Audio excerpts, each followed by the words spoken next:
Basically, embodied carbon emissions is on when you talk about construction on different levels of the construction of a home. It's in the production of the materials, it's in the transportation, and it is in establishing the home together. And another way to look at this is that the construction industry is accountable for 23% air pollution, 50% contributing to climate change, 40% of drinking water pollution, and 50% of our landfill waste.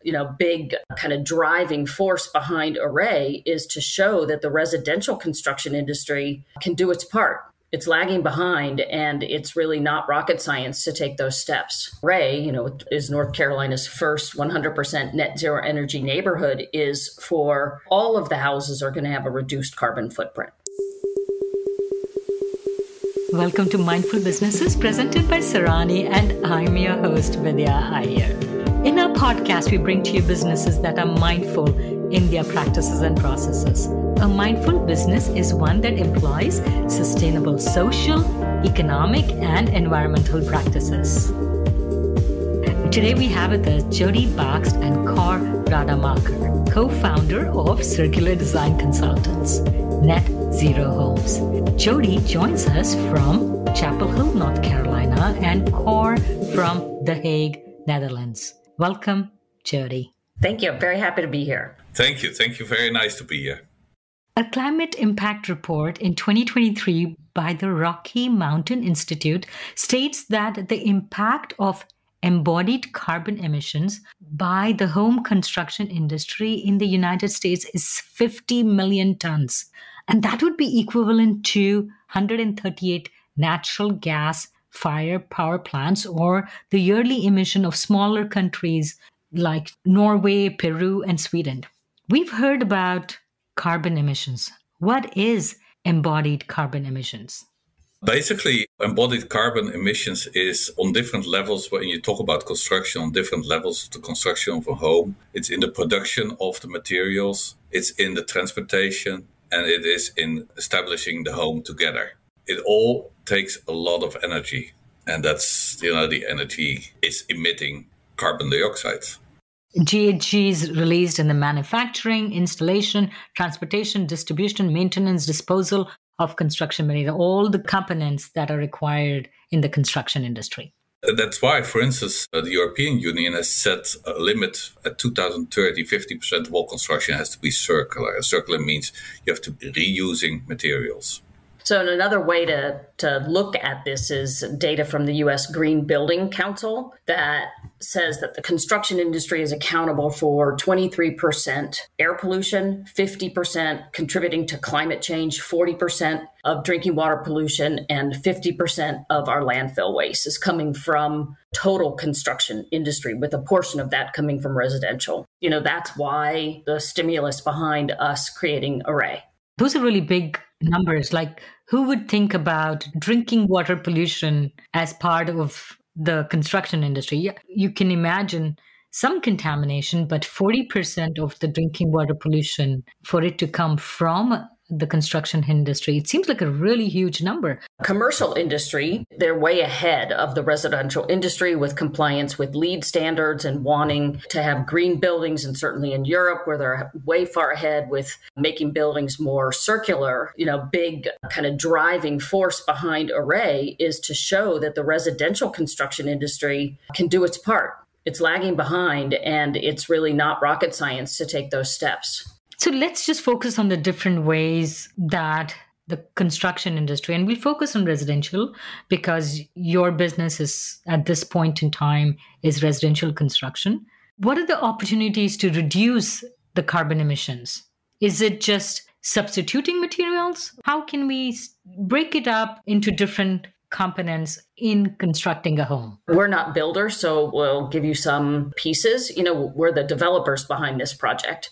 It's building a much tighter envelope so that your mechanical systems are much more efficient. There's not as many emissions. Also building a much tighter envelope so that when you go to add solar, you're not adding like a massive solar array. Everything is efficient. So you add just enough solar so that you're going to hit net zero. It's building that envelope tighter. It's sealing, around windows and doors. It could be, depending on what climate zone you're in, different wall systems that are more efficient, 2x6 versus 2x4 framing. So that's deeper. So you have more insulation. It could be 2x8. It could be a SIP panel. That's a continuous wall system so that there aren't thermal breaks in the wall. There's many ways to make homes more energy efficient. And that's not so high tech or such a huge leap.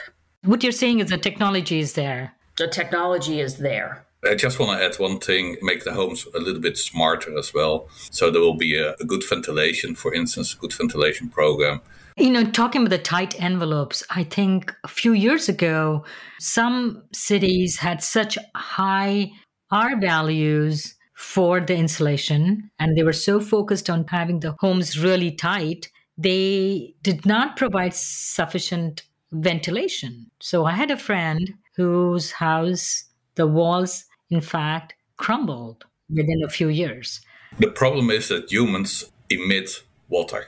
And it's actually a lot, in the breathing, in the bodies emitting water when they're in the house. And if that's not ventilated, you get a moist house, which allows all kinds of things happening, like crumbling walls. But also you need more heat to heat the house, because when, everything is a little moist, it feels more chilly.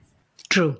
Yeah, the ventilation is an essential part of building a tight envelope. As well as how insulating your attic, and whether you go with let's say it could be an insulated slab or a sealed crawl space. It's all about how every piece of the puzzle is built more efficiently, certainly with appropriate ventilation, because these are they really are healthier homes. In our recent episode with Eric Corey Fried of Canon Design, and we talked about fenestration, windows basically, and he said in the older homes, if you added up all the leakages in a medium-sized American home built before the 1980s, if you summed all the leakages up, it would be equivalent to having a small window open all winter, all summer. Yeah. Mm-hmm. So that's why we have to work towards making the envelope tighter. Well, you can do that also with existing homes. Also the older homes. It's redoing actually the insulation of the walls and redoing the way the windows are placed in the wall, basically. Even sealing around light fixtures, around like can lights. It's amazing. There's some simple things that you can do. Insulating, your attic. That's an easy one. That majority of the leakage is through the roof. So the roof is the first thing you really want to insulate really well. The whole intention of an approach behind Array, which is North Carolina's first 100% net zero energy neighborhood, is for all of the houses are going to have a reduced carbon footprint. It shows that the residential construction industry can do its part. It is significant. You can live in a beautiful home. You don't have to live in the back, woods. Some people don't get it. An average home in any neighborhood can be net zero. But what's interesting is just with 12 homes, Array will be a 12-home neighborhood with 12 homes. That contributes to 110 metric ton reduction in greenhouse gas emissions every year for 12 net zero energy homes. And if you want to turn that into an equivalency, so it kind of makes more sense, that's equivalent to 277,000 vehicle miles traveled. Or I love this one, 13,394,345 smartphones charged. Wow. Or another one is 37.5 tons of waste recycled rather than landfilled. And that's every year from 12 houses. And 12, they're not mega mansions, they're just... No, the houses in Array, it's really, it is a custom home neighborhood, and people are going to build what they want. But most people are going to build probably between like 1,800 to maybe 3,500 square feet, with most of them probably being between 2,000 and 2,500. To put this in perspective, almost 5 million homes in North Carolina. Okay. If you be able to, reduce the footprint of 10% of it, it's enormous. Wow, those numbers are really surprising. And let's talk about what's the relationship between Array and Circular Design Consultants. So we actually have two companies. We have Circular Design Consultants, and we also have a real estate company called Real Estate Experts. And together, our two companies are developing and marketing the Array neighborhood. Besides Array, of course, also the vision of Array, which could be applied anywhere else. So you're looking to create a prototype, and you hope that this is replicated several times, not only in North Carolina, but... Yes, we really, want this to be inspirational. There are other net zero neighborhoods in other states, but not in North Carolina. And I am really proud to say that we have already given birth to a 13th home. And that one is actually done and up and running, and our numbers are even better. You actually have saved more than what you just mentioned. We've saved more. I mean, the other thing about Array is that we wanted to do differently is this happens to be out in the country. I mean, we would love to be able to make do an urban project, but getting the land, acquiring the land is extremely expensive. So this is more rural, and it's on a 54-acre parcel, and we're doing everything. All of the design of the entire neighborhood is to protect the environment. And we're keeping 56% of it in open space. I mean, living in nature is really healthy. True. And it's just 15 minutes out of the city. I had an Orange County council person, basically be negative about the project because it wasn't urban and it wasn't walkable. It's like, okay, you give me the land and then I'll develop it. And Orange County is where Chapel Hill is? Yes. And this neighborhood is about 15 minutes from Chapel Hill, but you have to drive. Corey, you come from Europe, where many of the homes are over 100 years old.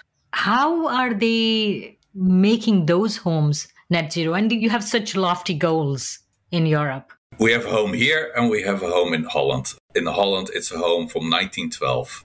Which is for European standards not that old, but it's old. And we did a lot already. So I have solar panels on the roof. We have double glass, triple glass. The next step, we have an insulated roof area that we don't have any gas heating anymore. We'll have a heat pump. That's a different type of heat pump than they're used here in the US. The heat pump will be using the energy from the solar panels that are there and will heat or cool the house. You're able to do all this retroactively. Yes, all that. You can't do everything, like insulating the walls better, the outside walls. That is a tough cookie. It's like building an extra wall around it, an envelope. And that is, that's first, it's expensive. And second, it's our house is in the middle of the city. It's attached to all kinds of other houses. So it's not so easy. How did you two meet? He is across the pond in Netherlands, and you were here. How did you two meet?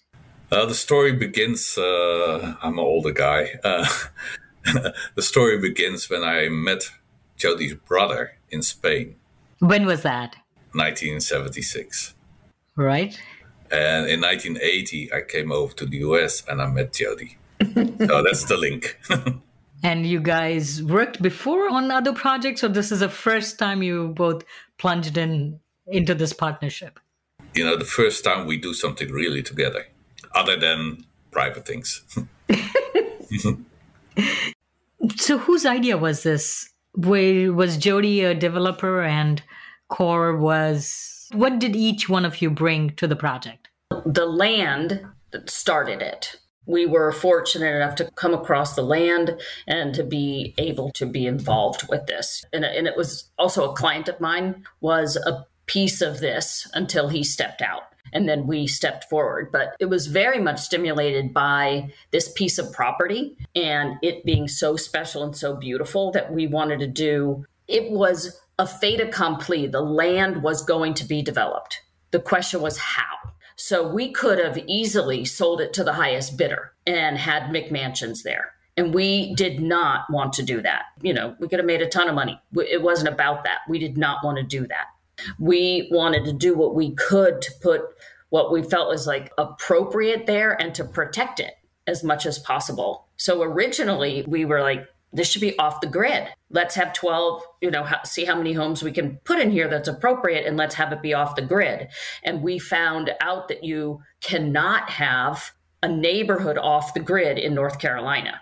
A homeowner can be off the grid anywhere they want. They can do whatever they want, buy a piece of land, do whatever they want. But a whole neighborhood is not allowed to be off the grid. So the next option was, okay, then it would be grid tied and you could do net zero energy. And that's really how it started. And then we started looking at the whole parcel holistically to figure out how to protect as much as possible. Yeah, there's maybe a little bit to add to that. In the 80s, I founded my company, which was focused on building, developing sustainable socially and economically, but especially energy.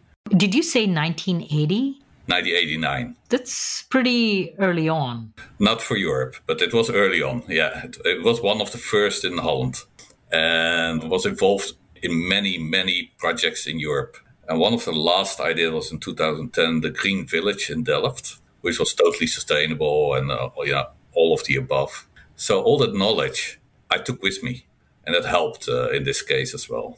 Delft is where they have the blue painted. Yes. The iconic blue painted Holland. And then where the TU Delft, the technical university, is there. That's where the technical university is. And on their campus, they have the Green Village. So I was working at the TU Delft at that time. So fast forward now, when did you start the company together? 2019. That's when it's been a long project. It hasn't been easy to go around or convince everyone involved, the county. And I'm not sure I agree with that. I mean, all of the technical parts of the process were normal. Nobody ever thought it was going to take over 4 years to get to the point where where the project would be finished, where you could start selling lots. And because there's a story about the neighborhood, but the bigger story is actually the houses. Each house is going to have its own story because people who are really committed to, living sustainably and, who want to live in a beautiful, nice home in a nice neighborhood with really nice people. It's amazing the people that have been attracted to Array. It's an incredible group of people, but it's just taken, and then COVID hit and interest rates are going crazy and the war in Ukraine, all these things hit and life happens and it slows you down. What you are talking about and what we have spoken up to now is primarily the physical home, the structure of the home. But to make it sustainable, you have to have so many other parts like the environs, how much green space you have, how you have your roads, your driveway. Do you pour concrete? Do you pour asphalt? So there are a lot of choices. And I feel I've been doing this for 4 years. And every day, literally without exaggeration, I find a new innovation in this space. Mm-hmm. Even in the 4 years, what you started as what you would do with the house, the solar existed and the geothermal existed, but other components, there are more innovations and also they are more accessible, at least in the American market. That's very true. I mean, GAF now has its solar shingle. You have more and more really interesting modular home companies that are building, really very cool, like passive houses. One of the homeowners is they're going to be building a passive house with Be Public. They're going to well exceed the standards Array. It's really, really cool. So it's true. Every day there are, more innovations and more options, which is nice. What we're finding in the triangle, and this is probably one of the biggest frustrations, is there's really not a ton of builders that think outside the box. There's good builders, but they're just, most builders want to build the same old, same old. Oh, because the construction process will change over time. And of course, builders are, try to stay put as long as they can. And it's low risk if you don't innovate, right? Exactly. So I'm trying to understand your business model. So you are a developer, you own the land, and you sell the land to individuals who will become landowners. Yeah. What is the commitment that you have from them that they will build a sustainable home, or they will align through your values because you have some goals for how the neighborhood should look, function, and perform? There's neighborhood covenants, and the covenants include the building standards that we outline for the neighborhood. And this is probably going to sound more restrictive than it is because it's really not restrictive, but it's basically that the houses are built at a minimum to the National Green Building Standards. There's a few other things with respect to indoor air quality and whatnot, and that they have active solar. There's things about stewardship of the land and how the land will be used. And there will be, walking trails. There's going to be 3 miles of walking trails in the woods at Array. We have a big pond in the front, an area next to the pond that's a neighborhood gathering place with this beautiful stone fireplace. There's an area set aside for the community garden. So it's more about, how to take care of the land, like being respectful with your lighting and things like that. It's pretty easy, but people have to agree with the covenants to build a home in Array. Yeah, one of the things Jodi just mentioned is trying to create a real community there. So covenant seems like a strong word, but you want people who follow the philosophy and who are conscious, who respect the planet, the people, and the environment. Exactly. It's really, pretty simple. When we spoke before the recording, we talked about the solar panels. As you know, we are building a new home and we are looking into different solar panels. And we were fascinated to come across this product in a builder's show here in Buffalo, New York. I just heard you mention the GAF solar panels. Talk about that. What information? It's very new. It's just come in the market about a year and a half. Yeah. Shingles, yeah. Everything that we've learned about it, it's a very good product. And I think that it's as good of a product as rack solar. It just depends on, some people think that because rack solar has been around longer, that it's probably safer to go with that. So I think it just depends on how you feel about it. But the GAF solar shingle is really interesting. I think aesthetically, it looks really good. What's interesting about it and the difference between the GAF solar shingle versus the Tesla shingle. The Tesla shingle has the electronics behind each shingle, and the GAF electronics are in vertical channels. And so the shingles are in groups of 3, a channel shingles 1, 2, 3 horizontally, another channel 1, 2, 3, another channel, so that if they need to get to the electronics, they don't have to go behind the shingles. They open up those channels and they can access the electronics from the attic as well. And GF is a roofing company. It's one of the largest roofing companies in the country. And so they have a division for the solar shingle called GAF Energy. 2 other things interesting about it is, and Core can speak to this one, but with rack solar, sometimes when one part of the solar system gets shaded, it can knock out the whole block. And I might not be saying it. You'll say it better in a second. The GAF, it would only knock out the 3. It doesn't affect as much. Their warranties are unbelievable. Their warranties are incredible. They warrant everything for 25 years, including the inverter. I think the one thing that they're working on that rack solar is probably further along because it's been around longer is that smart home part of it, is getting all the data from your system. So I know that they're working on that. And the installation is just like installing your roof shingles. And Core, you were talking about the shade part. You have 2 ways of connecting them to the grid or to your home. One is called in series and one is called parallel. The one in series connects all the shingles or all the panels together and put it then through a converter and then to energy. If there's shade on, say, 1/3 of one panel, it means all the panels will produce only 2/3 of the possibilities. Parallel means that there's a little converter in every panel or in every shingle or in every series of shingles, like Jodi says. That means if there's 1/3 of your panel covered in shade, it won't affect the impact of the sun on all the other panels or shingles. So they all have a direct connection. They go through the converter straight to the grid or to your home. So the product like GAF, so you can recommend it to the homeowners. Definitely. Yeah, I mean, we've recommended that and rack solar to them because it's really up to people to make their own decisions. And things will develop onwards because if you look now in Europe, there's solar on the walls, there's solar in the windows. You can still look through it. That is all coming to the US later. And also the amount of kilowatt hours they produce. In Europe or in China, they're over 500 kilowatt hours they produce. Here they're like 200, 250. So it's still in development here in the States, and the past president blocked import of solar panels from other countries. It makes me so sad that we lag so far behind Europe in technology. You know, America is the premier in innovation. We have the largest number of Nobel laureates. And in the commercialization part, especially in this sector, we have lagged behind. So Jodi mentioned that in terms of solar, it doesn't really help to overproduce. So we should put up the amount of solar panels whose output we estimate we would need for a home's consumption.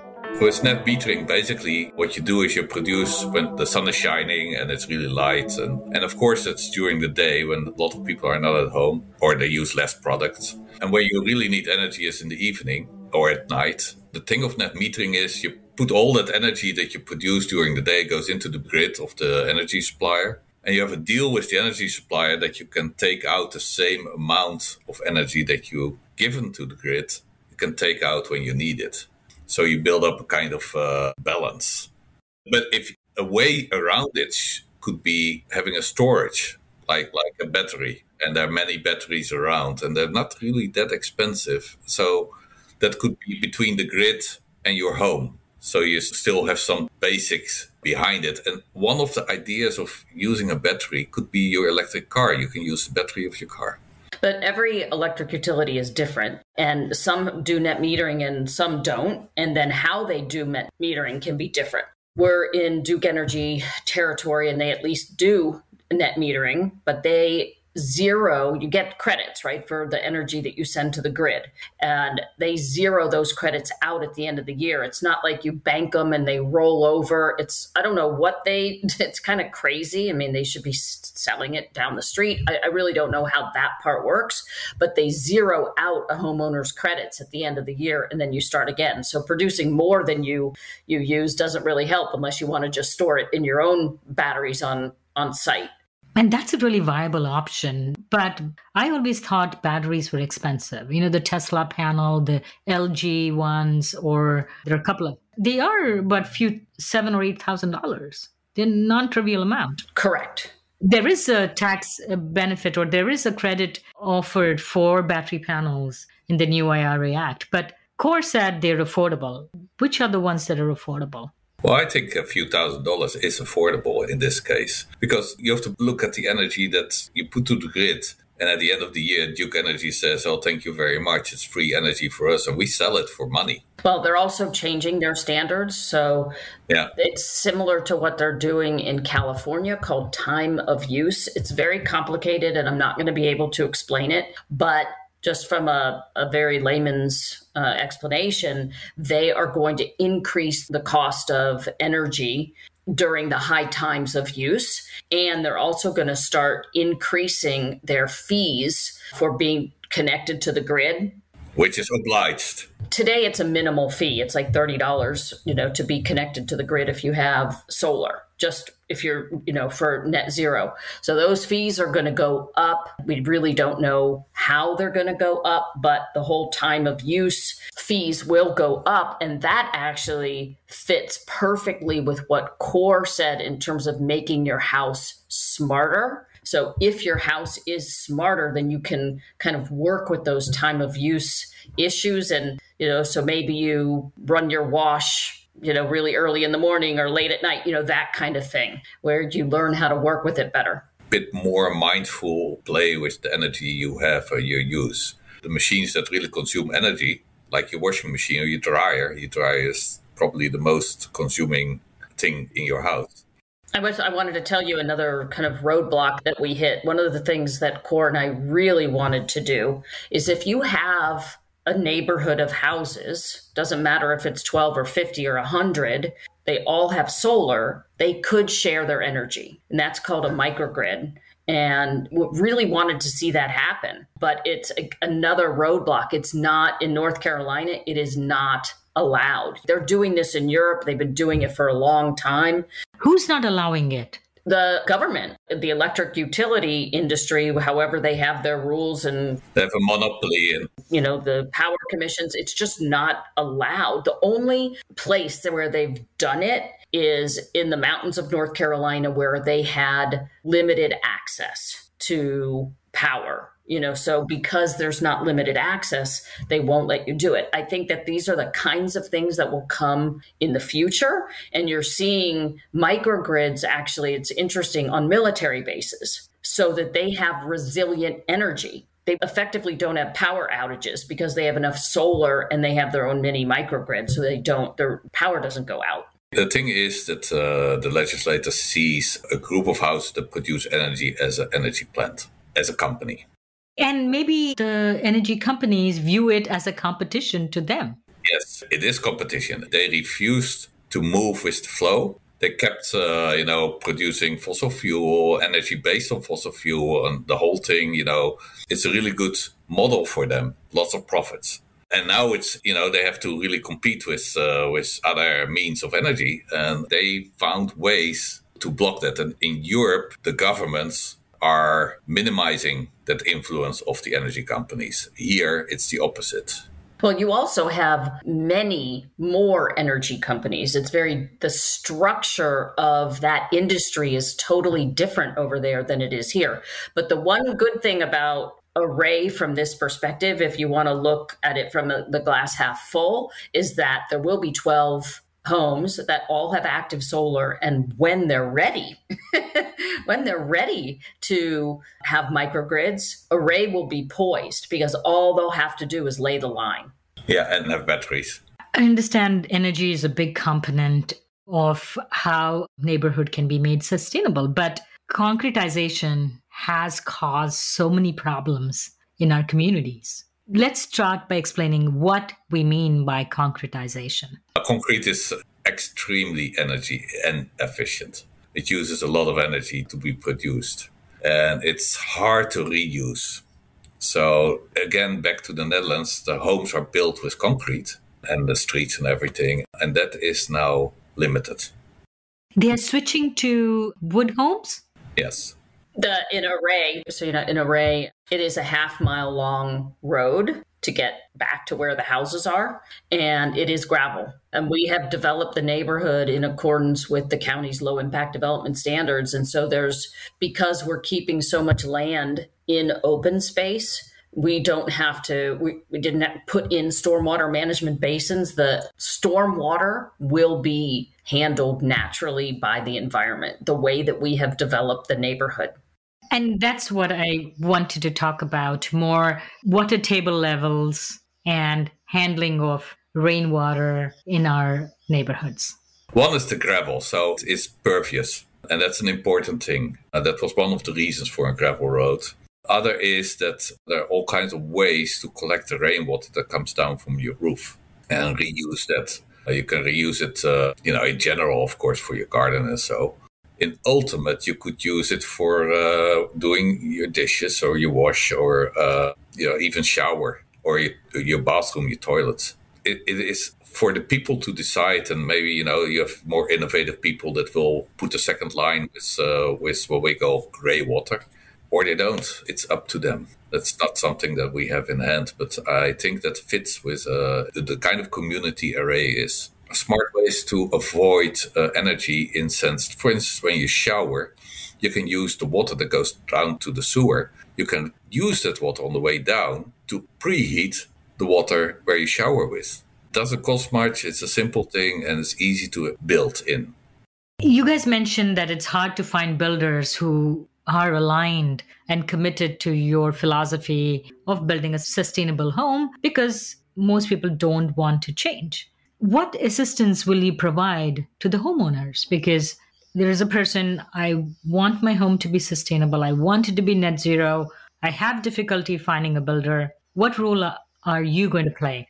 I mean, there are builders out there, so basically used to just working the way that they work. You know what I mean? So they'll design a custom home and that's really it. Do you have sustainable builders or no?